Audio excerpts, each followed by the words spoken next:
Hey everybody, Congressman Brian Mast here. I want to give you all an update on what's taken place with the investigation into the withdrawal from Afghanistan and of course what resulted in the loss of 13 Americans.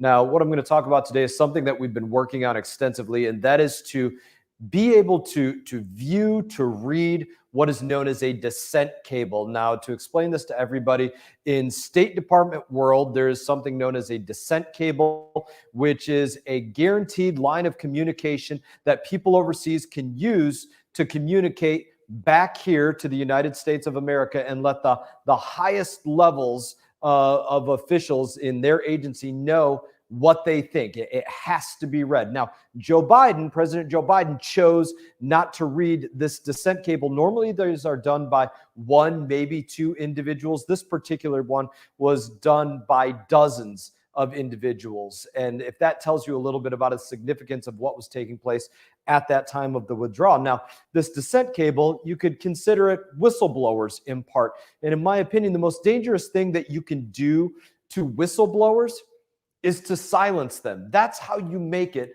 so there are not more whistleblowers. And what has the Biden administration done? Up to this point, they have refused to let us actually read the dissent cable of what people in the embassy of Kabul sent out of Afghanistan, warning about what was happening and what was going to happen and what was going to happen to service members or themselves, giving their warnings of what was taking place. Again, Joe Biden didn't read it, and they have been unwilling to let members of Congress read it up until this morning. So this morning I went over to State Department and I was finally able to read this dissent cable, thanks to the fighting of Chairman Michael McCall of the Foreign Affairs Committee, fighting to make sure that we could do this.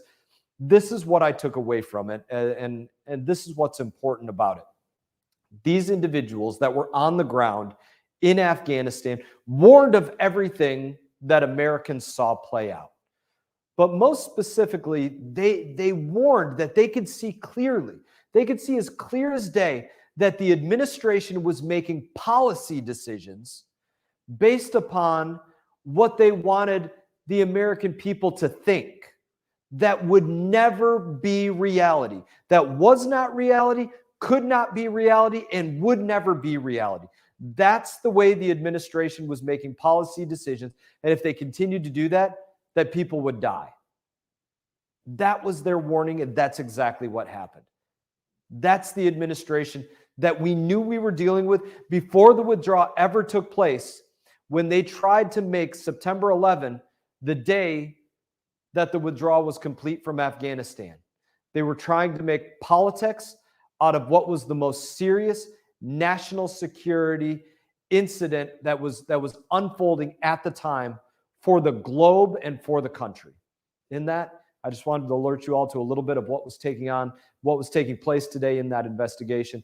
I appreciate you all asking about this and wanting to pay attention to this issue. I know it affects so many lives, so many people that served during the war on terror in Afghanistan or had family members, loved ones, Gold Star family members that have just been asking for answers.